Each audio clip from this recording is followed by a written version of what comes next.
नमो आर्यभूमी जिथे जन्मलो मी, नमो कर्मभूमी जिथे वाढलो मी. मित्रांनो, या वाक्यापासून तुम्हाला लक्षात आलंच असेल, राष्ट्रीय स्वयंसेवक संघाचं हे ब्रीद वाक्य. भारतीय जनता पार्टीचा खरा बेस कुठलाही गोष्ट असेल तर तो RSS. जो RSS नागपूरपासून सुरुवात झाली आणि संपूर्ण देशामध्ये तो RSS वाढला, रुजला आणि त्या RSSची एक राजकीय भूमिका म्हणून भारतीय जनता पार्टीचा जनसंघातून उदय झाला. आणि त्याच भारतीय जनता पार्टीचं एकेकाळी फक्त 2च खासदार होतं, परंतु अटल बिहारी वाजपेयी यांनी भाषणामधून असं आश्वासन दिलं होतं की एक दिवस संपूर्ण देशावरती आमचं राज्य असेल. आणि ती वेळ आली सुद्धा. सलग 10 वर्ष नरेंद्रजी मोदी यांच्या बहुमताखाली, यांच्या मार्गदर्शनाखाली भारतीय जनता पार्टीचं बहुमत या देशामध्ये 2014 पासून ते 2024 पर्यंत आलं. आणि या तिसऱ्या टर्मचा निर्धार घेऊन भारतीय जनता पार्टी देशाच्या लोकसभेच्या इलेक्शनमध्ये पुन्हा उतरलेली आहे. महाराष्ट्रामध्ये 48 लोकसभा मतदारसंघामध्ये निवडणुका लागलेल्या आहेत, परंतु सर्वाधिक RSS साठी प्रतिष्ठेची, अभिमानास्पद अशी निवडणूक असेल तर ती नागपूर लोकसभा मतदारसंघाची निवडणूक. RSSचं मुख्यालय भारत देशाचं हे नागपूरमध्येच. दुसऱ्या बाजूला परमपूज्य डॉक्टर बाबासाहेब आंबेडकर यांची चैत्यभूमी सुद्धा नागपूरमध्येच.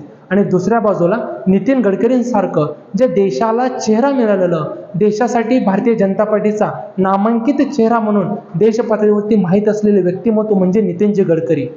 भारत देशामध्ये सुपरफास्ट एक्सप्रेसवेचं जाळं निर्माण करून जिने देशाच्या ट्रान्सपोर्टेशनना खऱ्या अर्थानं मोठी चालना दिली असं व्यक्तिमत्व म्हणजे केंद्रीय दळणवळण मंत्री नितीनजी गडकरी. देशाच्या राजकारणामध्ये अजातशत्रू राजकीय चेहरा म्हणून नितीनजी गडकरी यांच्याकडे पाहिलं जातं.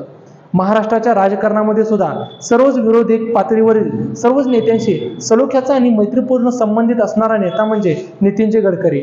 अगदी परवा भारतीय जनता पार्टीकडून नितीनजी गडकरी यांना तिकीट मिळते की नाही अशी शंका वर्तवत जात असताना त्या ठिकाणी उद्धवजी ठाकरे यांनी सुद्धा ऑफर केली की नितीनजी गडकरी यांचं इंडिया आघाडीमध्ये मी स्वागत करतो. अशा पद्धतीचा अजातशत्रू भूमिका असलेला नेता म्हणून नितीनजी गडकरी यांच्याकडे पाहिलं जातं, हे कोणी नाकारून चालणार नाही.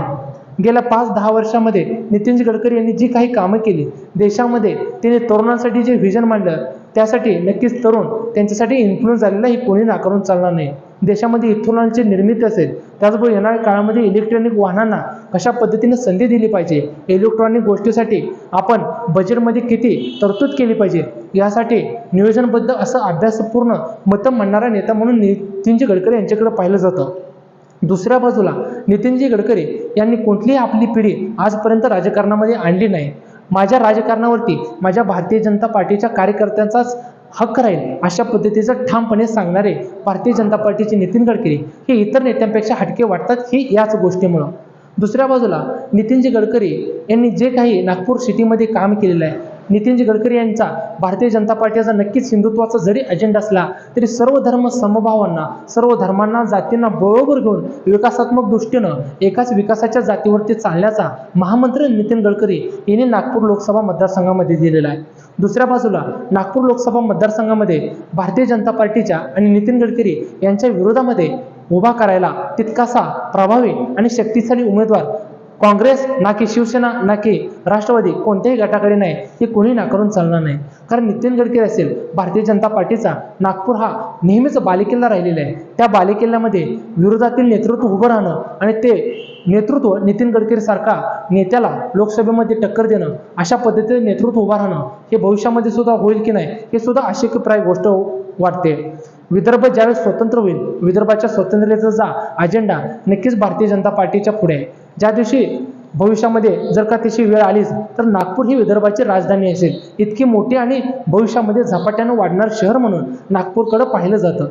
देवेंद्र फडणवीस असतील, नितीनजी गडकरी असतील, त्याचबरोबर मोहनजी भागवत असतील, हे तिघी या शहरामध्ये वास्तव्यास आहेत. त्यामुळं नागपूरमध्ये गेल्या वेळेसपेक्षा सुद्धा यावेळेस अधिक मताधिक्यानं, अधिक लीडनं आणि अधिक विश्वासपूर्ण पद्धतीनं नितीनजी गडकरी यांना लोकसभेमध्ये कसं पाठवतील इतकीच भारतीय जनता पार्टी सध्या व्यूहरचना आखलेली आहे आणि त्यानुसार ते काम करत आहेत. नितीनजी गडकरी यांनी कार्यकर्त्यांना सुद्धा संबोधित करताना असं म्हटलेलं आहे की माझ्या प्रचारार्थ माझ्या उमेदवारीचे कुठेही डिजिटल बोर्ड लावू नका, कारण नितीन गडकरी या नावाला संपूर्ण महाराष्ट्र ओळखतोय.